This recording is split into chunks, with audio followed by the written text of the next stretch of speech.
ক্রিয়েটে নিয়োগে আপনাদের এরকম নাও আসতে পারে, আপনাদের অন্যরকম আসতে পারে। অন্যরকম আসলে আমি দেখাবো কিরকম করবেন। আপনি যদি আসে আপনি এই যে ক্রিয়েটে নিয়োগে দিবেন। এখন দেখেন এই জায়গায় লেখা আছে যে গিগ টাইটেল। টাইটেল বলতে বুঝাইতে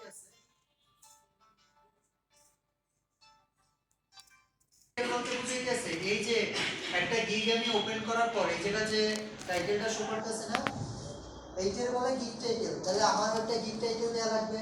তাহলে লিখে রাখেন খাতা করে কি কি লাগে একটা আমার এই প্রথম থেকে আমার কি লেখা আছে একটা গিগ টাইটেল লাগতে আছে। লেখেন যে গিগ টাইটেল লাগবে। তাহলে এই জায়গায় কি থাকবে আই উইল দেয়া থাকবে। আপনি এরপর যা ইচ্ছা লিখবেন যে আই উইল দেয়াই থাকবে। দেখেন তারা লাগছে কি I will make a professional resume design or a modern CV template. এটা লেখছে না। আরেকজনেরটা দেখেন I will rewrite and design CV resume and cover letter in Microsoft word.